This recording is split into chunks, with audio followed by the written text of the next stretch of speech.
Namaste. Well, I'm going to start a all new episode of spiritual lessons on the PEP. And today, on this first episode of the spiritual lesson of the PEP talk, I am going to talk to you about a beautiful story from the past. Here lived a great king long, long ago, somewhere far away beyond the hills, in a huge, rich, and famous kingdom with his three queens and thousands of soldiers and millions of people who regarded him as their great king. One fine day, the king sees that there's an attack on his kingdom. There's an attack by a vicious force, an intruder. And he massacres the entire kingdom and finally conquers his fortress. And then he tells the king that you may leave this kingdom once and for all, because now I'm the king. And if you don't, we will kill you. So you have to leave the kingdom to save your life. So the king leaves his palace on foot.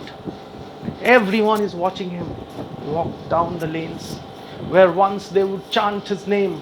Oh, the mighty king.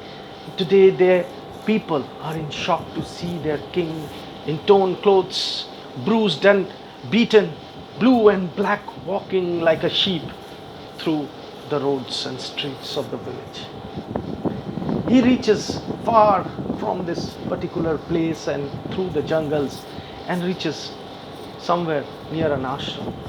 And he sees that there are people who are seated and they're being served food.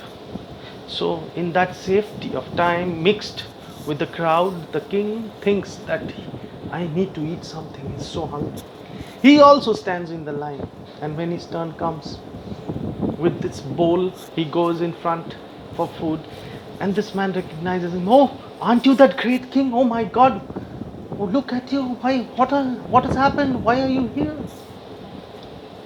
And suddenly, the king wakes up, and he sees that he's in his bed in his own palace, and that was not true. But he was so shocked that he could forget this incident, and from then onwards he was a little bit disturbed, and he'd lost his mind somewhere. And so all his kingdom was worried about his health and wanted him to heal, but he didn't tell this to anyone, and because he thought nobody would believe this story, and but he himself was afraid inside. There was this great sage, a muni, a rishi, who lived somewhere very close to the kingdom, and he heard about this incident. So he came to the courtyard and he told the king, oh, the great king, tell me, do you think that what you saw was real, or was it a dream? So the king suddenly got shocked that how this man knew about this. But then he was the great sage and he could read the king's body language, his mind.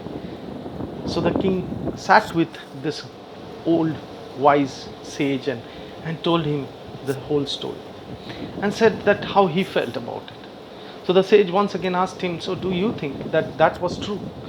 The king thought about it, but it looked so true that I can't forget. But do you think it's true? He said, no, it wasn't true. It was a dream. And then the point that you were seated in your courtyard with your soldiers, with your mantris and all these great people around you, is this true? Yes, I am sitting here and everybody is here. Well, the great sage answered, king, the reason of your worry is because you believe that was true and this is true. And anytime you can get worried, even later, anything that happens now or happens in your dreams. So let me tell you what the fact is. So the great old sage tells the king, neither that was true what you saw in your dreams, because you were dreaming. How can that be true? but neither this is also true. So neither that is true, neither this is true. So the king asked, then what is true? If this is not true, if that is not true, then what is true? So the sage again smiled at him and said, neither that is true, neither this is true. O great king, only you are true. Only you are the truth, your experiences are the truth. And suddenly the king went into a deep thought, and somewhere his worries were lost. Friends, listen to this story again and again, and I think you will get a lot of answers from this story. Thank you for watching the first episode of the Spiritual Talks on the PEP Talk with Sudip Nag, your host. Have a nice day.